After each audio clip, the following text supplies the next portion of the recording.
Good morning. Welcome to this edition of the Weekend Wrap Up. It is March 21st. This month's about gone, Josh. It is. It feels kind of like springtime outside. Yeah. And that music kind of got me fired up a little I bit. know. It's a little peppy there. Yeah, at the it was a beginning. little peppy. A little more energetic than I am. I've not had that much coffee yet. Me either. I'm working on my Southern Cup here, but I'm not too far into it. So. Yeah. What are you drinking today? What's in that cup? That's a creme brulee brevet, I think. So, what's in it? I mean, that sounds fancy. It's fancy. I don't know. It's got. Did you get it free today, or did you? No. I paid for it today, but they are still paying it forward there. Really I think they still had 4 sponsors today, but no. Wow, 4 sponsors. 4 sponsors today. So that's impressive. It is. Yeah. It keeps on going over there. It's one of the good news stories going around. Absolutely. Town. So, it is. Well, we got a lot to talk about today, but before we do, how about we take a break here from our sponsors? Yep. We've got, of course, Dennis Young Insurance, and we've got Cutting Edge Optics, and we've got, who else we got, Josh? The Arnold Dream Team from Coldwell Banker Realty. Coldwell Banker Realty. So let's hear from all 3 of these, and we'll be right back. Yep. For clear vision and trusted care, choose Cutting Edge Optical.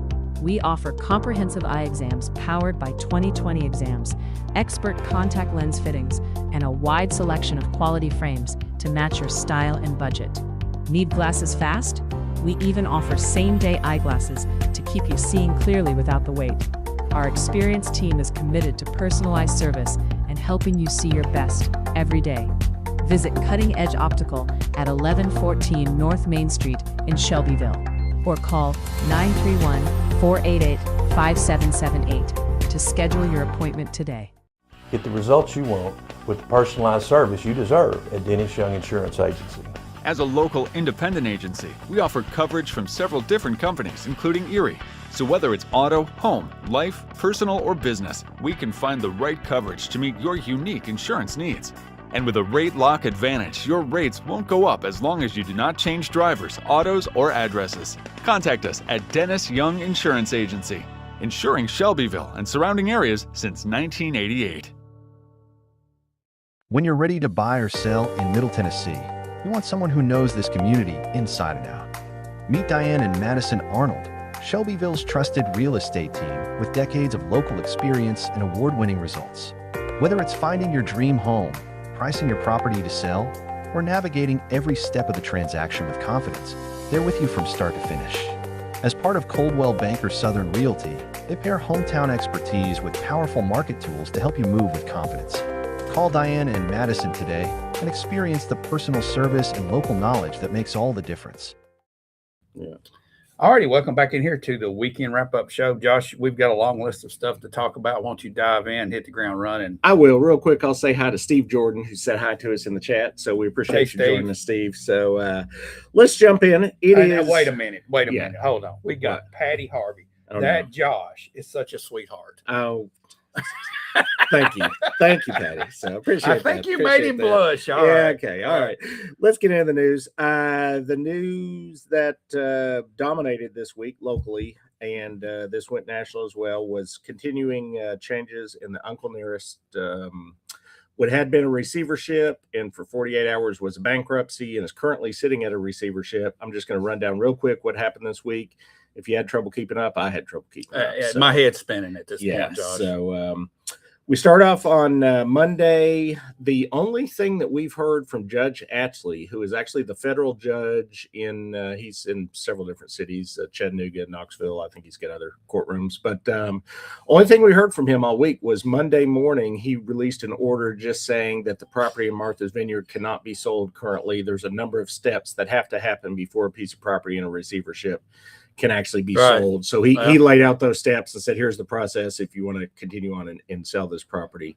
So that was it. We expected to hear from him last week. We thought we'd hear from him this week. That's all he said. I checked, I don't know, an hour ago before I left just to make sure he hadn't been working on the weekend. Maybe. He does that. He does sometimes, and nothing at all from him yet. But what did happen was Tuesday morning, I got a phone call. I was coming back from a meeting and somebody said, hey, have you seen the video? And I said, nope, what video? And they said, go watch the video. So I went on the internets, and there was a 6-minute video posted by the owner of Uncle Nearest that said that the receivership was over, was the opening line. And then as you read into more of the video, what was actually being said was that they had filed Chapter 11 bankruptcy and that was going to preempt receivership. So that was what we knew at that point. And then also at the same time, which I found this a few minutes later, there was a press release put out by Grant Sidney, which is the corporation that owns Uncle Nearest. And that press release said basically the same thing. The receivership's over. Chapter 11's been filed. But in addition, there's been a lawsuit filed against Farm Credit in New York Supreme Court claiming libel and slander by Farm Credit for the stuff that they've put in their court filings. They were arguing that is libelous and slanderous. And well, let me ask you about this now. Yeah. Libelous and slanderous. The definitions of that would mean that is a lie. It's a I think so. There's a mistruth. particular legal definition to libel Right. and slander, which they would have to prove if this were to happen. The thing that got me, I read the lawsuit, and then I heard from an attorney later in the day. I said, hey, they filed a lawsuit in New York Supreme Court. I said, that sounds pretty serious. And they said, you got to understand the New York court system. New York Supreme Court, here the Supreme Court is the highest Right. court in the state. In New York Supreme Court is the lowest court. Oh, wow. It's where you go to file like civil lawsuits and stuff. So it sounds like a somewhere up here court, but it's more like the lawsuit that's already been filed here in Bedford County Chancery Court. So it's a civil lawsuit against the bank saying what they've been saying is libelous and slanderous and has negatively influenced the company. Yeah. So they're asking for damages. So what in that defines a case. frivolous lawsuit at this point? And what I'm getting at is they're accusing whoever filed the suit, the company, Yeah, they're yeah. accusing libelous and slander. That means then they're referring to the receiver who has given sworn testimony. That would also imply that he's committed perjury, possibly, because he's going under oath and talking. And so this is a complicated lawsuit, Josh. It's a complicated lawsuit. We'll follow and see if there's any follow-on. There's already an existing lawsuit in county court against the gentleman in Las Vegas, the original CFO. That was filed in December. I checked in with our county court this week. No action's been taken since December. That was filed. Normally there would have been motions asking for hearings or asking for a judgment, or a number of different things would have happened in the case of a normal civil lawsuit since December, and that one was just kind of filed and left hanging out there. So whether this New York one there will be additional action taken or whatever, we'll have to wait and see. But until something more moves on that, is simply just a single document at this point making some claims against the bank. So as far as the actual bankruptcy filing, what they specifically asked for in this case was what's called debtor in possession bankruptcy. This is normal in a Chapter 11 of a company that's kind of been going along and has started not being able to pay their bills. The court will normally just let that company continue on and submit reports to the court at that point and say how they're turning things around. They did ask for one additional employee to be an additional person to be added, Kenneth A. Welt, which would operate as their chief restructuring officer. But if this had been granted the way that it was proposed, control would have turned back over to the original board of directors with this additional chief restructuring officer. I'm not a lawyer and I don't play one on TV, but from what I read about Chapter 11s, in a case where there's a lot of dispute like this one, if this had been granted, it's much more likely a trustee or somebody would have been put in charge rather than just turning control back over to the debtor. Yeah. Because there's been a lot of questions about the validity of the financial statements and stuff, and a court may have been less likely to do this, even if they got through the other steps, which we'll find out in a second they didn't. So Tuesday, the receiver also filed their own motion in the other court, the original court with Judge Atchley, for sanctions against Fawn Weaver and her attorney, basically saying they had no standing to do this bankruptcy. This is taking away from the court case already going on. We feel like this is too much. You need to fine her and get her to stop with the filings. So he asked specifically for $75,000 in sanctions. However, an interesting point in his motion was he said that he has come to the conclusion that bankruptcy petitions are likely in the future. So as this has gone along, his tune is changing about what he thinks he can do to turn this around.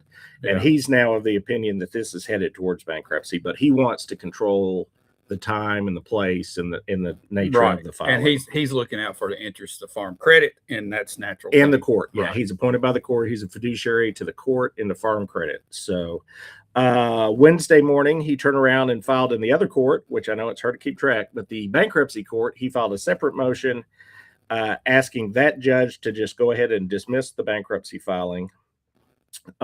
In the filings, there's a couple interesting points that I found in the bankruptcy filings. The filing that was filed by the Uncle Nearest attorney said part of their reason they headed towards bankruptcy is at least, it used the specific word, at least one director's and officer's insurance policy is lapsed.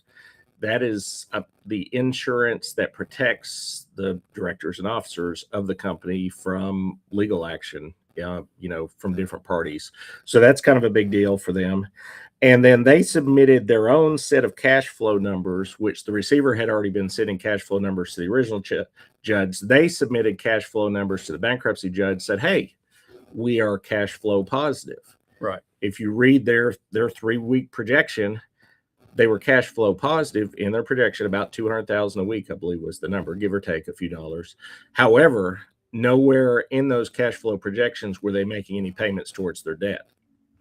So yes, they're cash flow positive if they didn't owe any money. Yeah. So yeah, which is, so it's, I mean, you could make the argument they're cash flow positive, but you've also got to pay your debt. Yeah, exactly. So, there was a hearing held Thursday morning. It was actually broadcast kind of over telephone.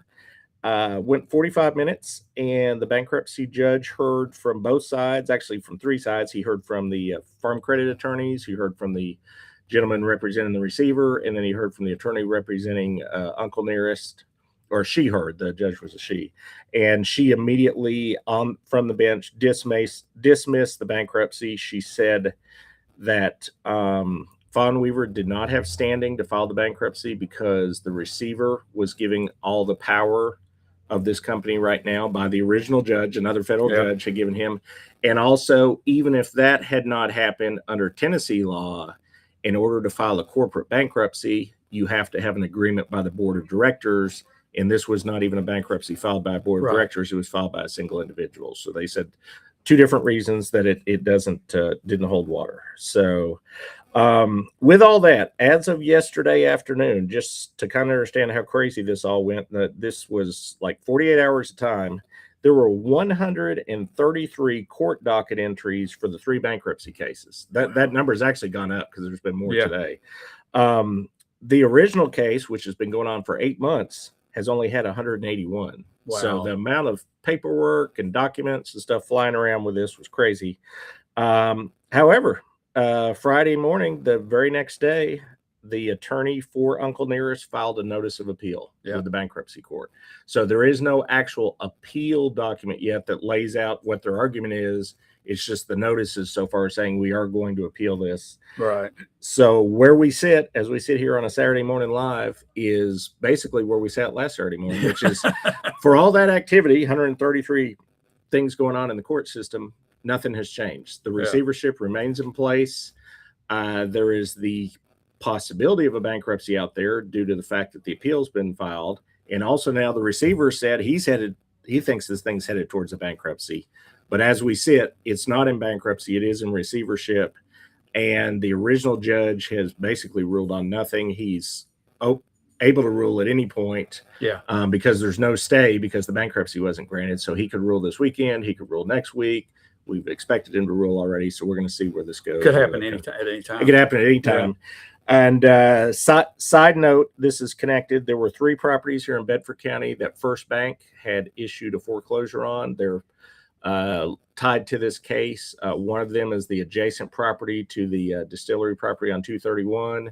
One is the U.S. Bank building on the square, and one is the Times Gazette building, the old former Times Gazette building. They were set to go to auction Friday morning at 10 a.m. The attorney representing the bank came out and notified everybody that had come to attend that the auction has been delayed until April 16th. So there Okay. was no reason given, but that's where those 3 properties stand. They currently are set for foreclosure Right. auction on April 16th, but who knows the way this case is No, going. that's It's crazy. something else could Yeah. happen. So I just want to go off on a quick side tangent real quick. As happens in a week like this, where this case has been busy and in the news Right. and a bunch of posts, when we don't post about it and things are quiet, I get the complaints, man, you guys aren't covering this case. And then Yeah. we posted a lot about it this week. I know we did. Yeah. Now we're A lot of obsessed. things happen, and now it's like, oh, you're just obsessed with this case. Yeah. Is there no other news going on? This case continues to impact a lot locally. If you went and saw any of the companies that I think we even listed some local companies in the bankruptcy filing, there are still local small businesses that are financially impacted by this. There are people that used to work there that I've heard from and that we've heard from that have had, both financial and emotional, problems from this whole case. I mean, Right. this has impacted a lot of people locally. That's why we continue to cover it. If you look and go back, scroll down our coverage, we're doing our very best. And, I'm not perfect. You're not perfect, though, to cover both sides of the court filings that come out. We're not just Yeah. it's- posting what the receiver puts out. We're not just posting what the bank puts out. We're even reposting the social media posts that are coming out on this because we're trying to be, as fair and balanced on both sides of it. We're not, I know there's a lot of stuff in the comments. The comments are not what we're posting. Yeah. If you read the Right. post, we're not editorializing. We're not commentating. We're merely putting out the facts Right. from the court filings themselves rather than from all the noise that surrounds Yeah. it. That's the goal, is to get the actual information out there. So that's Well, That's kinda also, where we're all at, this, so. I've lived here my entire life. This is the largest news story that Bedford County has ever had. in Honestly. business news. For Yeah, sure. absolutely. Yeah. It's well, any news pretty much. Yeah. The way it has an impact. We're Yeah. talking a large sum of money here that's never been uttered in Bedford County before Yeah. in any kind of lawsuit. So it's massive. And it's not just here, it's national. I mean, you're seeing Oh yeah. major Yeah, coverage all over the country. Yeah, I've had contact with a number of journalists in Nashville, big name journalists. Yes. Also, it's being covered heavily in Kentucky, Moore County. There's 3 I know of in particular that have covered all of this, and even the gentleman with the AI cats in New Orleans. Yeah. I've had some back and forth with him. So, and I yeah. want to answer one other question. It has nothing to do with this before Yeah. you jump into our Tuesday the rest- evening schedule to the here. rest of the news. There was a question brought out, Okay. and I want to address it. Yeah. Chris Stevens asked, why is your lead-in music so long? It's 1 minute long, and that is so that the notifications can populate and people can tune in and not miss anything. If you want to miss the music and jump right to the good stuff, 10:01. Yeah, Tune in at 10:01. 10:01, 10:01. and that 1 minute music block will be over. It'll Okay, be over. go Okay. ahead. All right, now to the rest of the week's news, which there wasn't a whole lot. A few other things went on. Tuesday evening, we had the county committee meetings. I was at all 3 of those. Public safety committee, I'm just going to touch on a couple things that happened. It wasn't nothing super crazy at any of them. Public safety committee, however, did agree to, the city of Shelbyville had sent them a request that I was part of voting on that, the council, to join in on the radio towers with the TACN Yes. statewide radio system. We sent them a memorandum of understanding. They have unanimously sent that on to the county commission to be voted on next month. Also, on the Riverwalk project, this is the project that's going to follow along the Duck River downtown, just off the square there. The city was waiting on a couple pieces of property to be in the city's name, Right. in order to get the TDOT grant that's required to start the construction. As we were doing our due diligence, we found out that a sliver of it's basically sidewalks, like an 8-foot wide sliver, was in the county's name. The property committee agreed unanimously to send that to the county commission for them to vote on to give to the city so that project can move forward. So those were kind of the 2 big things. I did briefly address the rules committee, just giving them kind of an update on where we're at on the senior property tax freeze. That we have one more committee meeting, and then we're going to come back next month and present our findings to the rules committee on that. So that'll happen next month. Okay. Wednesday morning, I was at the Shelbyville City Employee Benefits Committee. We met for about an hour, heard from a gentleman at the state retirement plan for the second time we've heard from him. He's presenting our options on getting city employees onto the state retirement plan. That is kind of the direction it seems like local governments are going across the state one by one. Most recently, I want to say Moore County, maybe one that came on recently close to us, but a number of them are. We also currently, though, have a private 401k company that's managing our retirement plan for city employees. So there's going to be a decision have to be made there. Do we move on to the state plan? Do we stay with our private plan? Obviously, the private people presented about a week ago. They're making a strong case to stay with them. They're also have a financial interest in us staying with them, but that doesn't mean that they're not the right choice. So we've got to weigh all the information, and we'll send a recommendation onto the city council for a vote on that. Just a little notice here, VFW. Y'all remember to bring to swing by the VFW at 6 p.m. for $3 music. Yes, tonight's bluegrass night at the VFW. It happens every month. Food and fellowship. If you like bluegrass, $3. $3, live music and food. So you can't beat it. Thursday evening, the school board met, and I was at that. The big thing that seems newsworthy that continues to come out of the school system is the fact that the number of students is down from last year. That trend has not changed. We're near the end of the school year. I should have written the exact number down. It was over 250 was the number that were down from the previous year. And the bigger number that was put out is anyone that's not in the school system that's currently in some kind of a remote or a homeschool or whatever has to register so that they know, so they're not considered truant. Right. And we're up to, in K through 12 in Bedford County, we have 1,200 kids in K through 12 that are currently not in the school system, but are in some kind of a separate. Can you imagine these 1,200 being in the school system, Josh? You said it before it came on there. That's two. That would be two more schools. So yeah, we don't have room for those 1,200 kids, but obviously the bigger question is, why is that dynamic shifting? Why is our school system shrinking and the number of kids outside the school system growing? Are those kids outside the school system meeting the same standards, getting the same education? I know is always going to be part of that discussion as well. That's a broad topic. That's a broad topic, but yeah, that's just so people are aware that is the direction things have been headed, at least this year, and obviously for a few years to get to that big of a number. So last thing I went to this week, and believe it or not, I had a full week other than Monday. I had something every day. Friday afternoon, I spent the afternoon at MTSU with the deputy governor, several mayors, a bunch of other people in planning and government, and we had the annual forum on regional growth. Just took a couple notes from that. This was a quote I liked. I believe this came from the head of the Nashville Chamber. She said, "Growth is not the same as prosperity, and prosperity is not the same as livability." So that's pretty rich. Just because you continue to squeeze people into an area doesn't mean that you're making the area better. It doesn't mean that you're making it more livable for people. The focus, and this is the second year I've gone to this, it's actually only been held for 3. I've attended 2 out of the 3.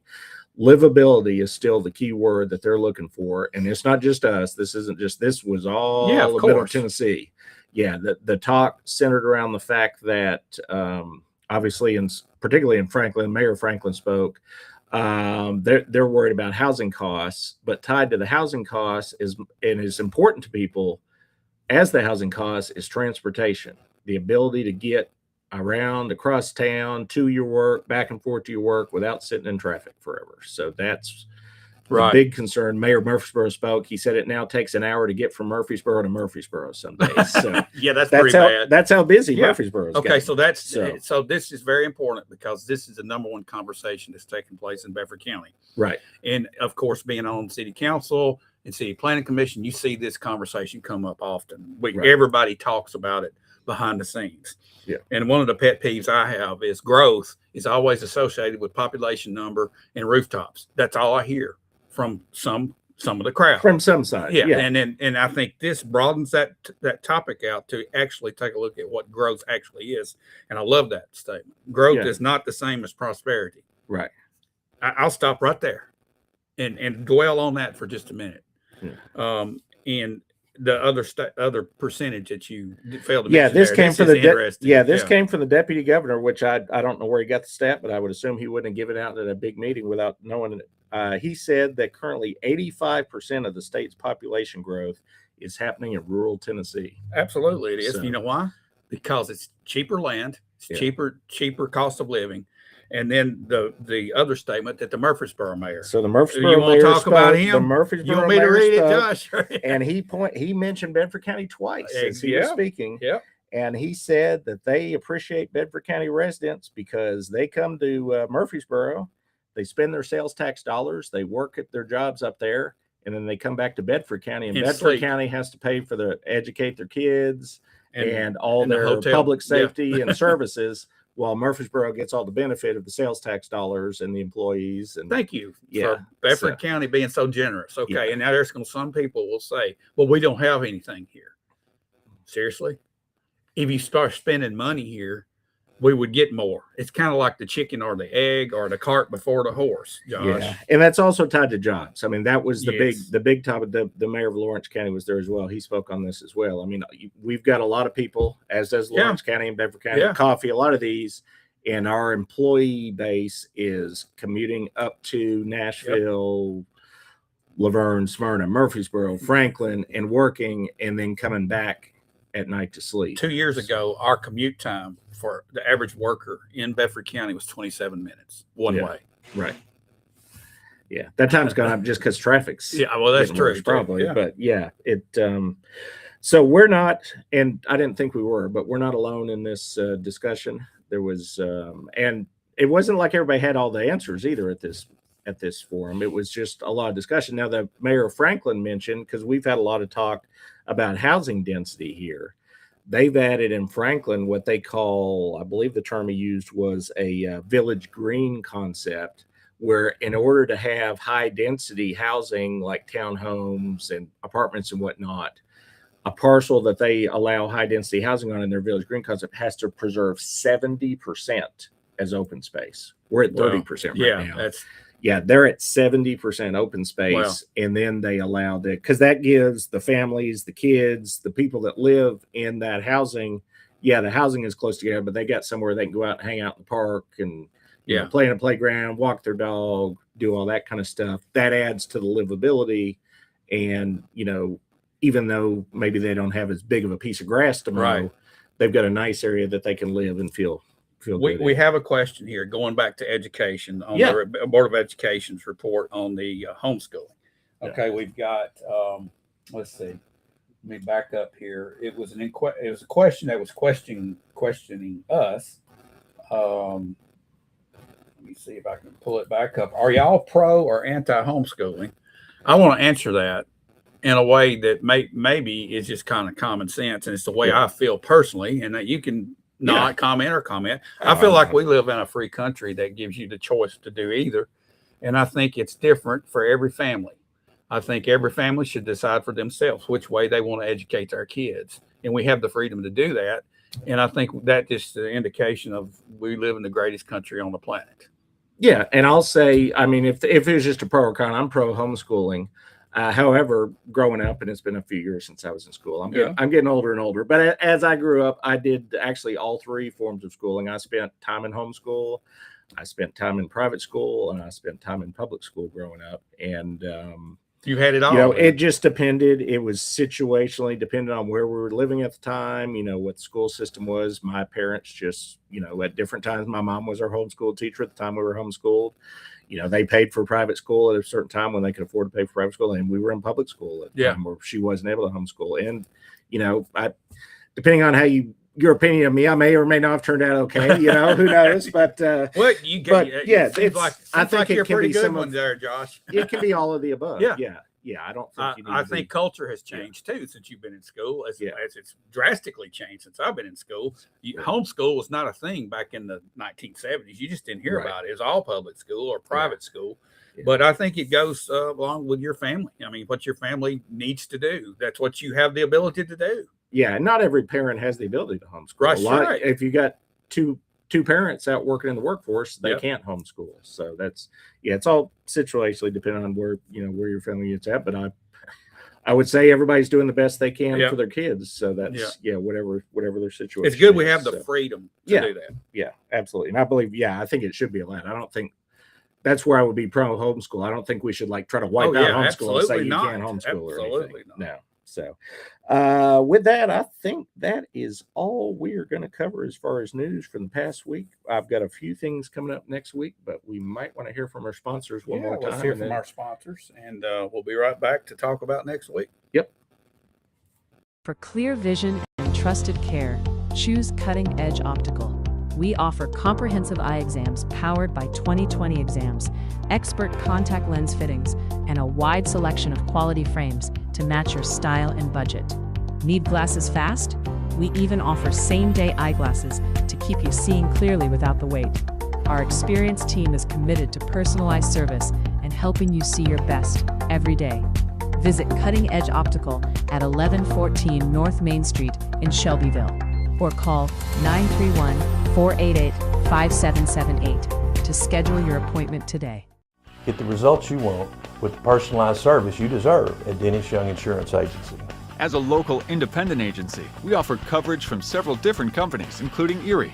So whether it's auto, home, life, personal, or business, we can find the right coverage to meet your unique insurance needs.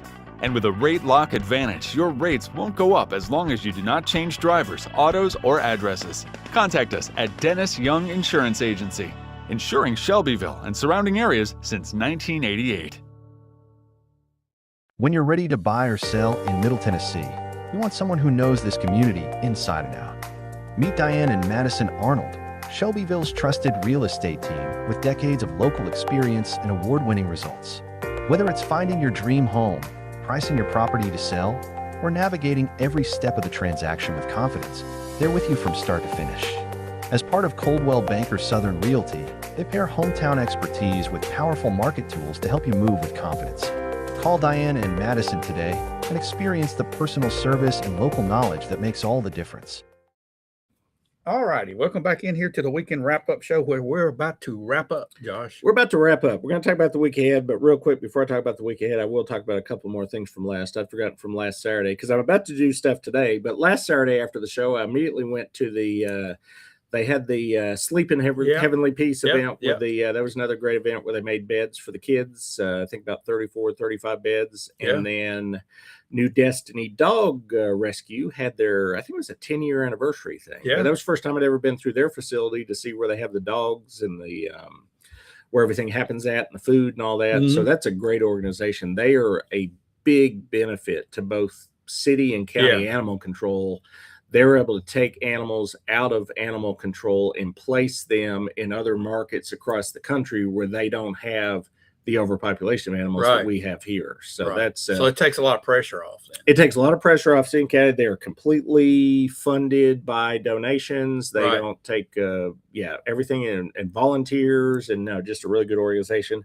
And with that, I'm about to walk out of here and go to an event. It's too late to announce it because it's going on, and it's actually mainly the big part is probably mostly over, but I'm headed to the Walk for Juniors house at Shelbyville Central High School this morning. They started that at 10 o'clock, and this is kind of an awareness event, I think, to raise awareness of Juniors House and the work that they do in the community to help out kids that are in the court system and just help with that.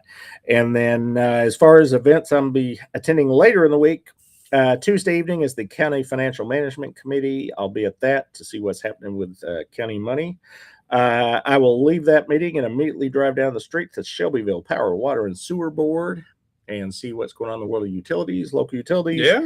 And then Thursday evening is the City Planning Commission meeting. It is wasn't a super long agenda. I want to say it had like 5 or 6 items on it. So there will be there's a rezoning back on West Jackson Street that I know was a little controversial the first time. That'll be back, and couple other rezonings, I think. So nothing too crazy, but I'll be at that. And that's about it this week. I'd say there'll be more stuff out of left field. This first one you mentioned, the financial management. Are we going to start seeing budget talk now? It's about time. It's about time. They had a meeting and I missed it because they changed the time on me by 30 minutes. Not their fault. I should have kept more track of it. But the school board had their first budget discussion before the school board meeting that I missed. But I did hear after the fact that they didn't have enough numbers yet to set their budget. They're still waiting for information. So we're a little early yet to get budget numbers. But It starts it's all in happening the in work. April. Yeah, it's April all in the really, works yeah. behind the scenes, but there's nothing public or anything Right. printed yet on the budgets. So, but we'll definitely be covering that when it happens. So, Yeah, we want to thank everybody today for chiming in with comments and questions. Always welcome. yeah. A lot of talk. Absolutely. Yeah. And so, Josh, it looks like you've got just a few things coming. Not, Just a few not things terrible. this week. Well, something come out of left field. And it'll keep It's me coming. fired I up, can so. tell you our top topic up here, our number one topic is I'm sure there's going to be developments. There could be week. more developments there. Yeah, So yeah. yeah, those aren't scheduled. They just happen when they happen. So And we're not obsessed, just reporting. So, we're just trying to put the information out Yep. there. So yeah. all righty. Well, Josh, you have a great rest of the afternoon. Thanks for watching, everybody. And again, thanks to our sponsors. We'll see you next week, same time, same place. Have a great weekend. Yep. So long.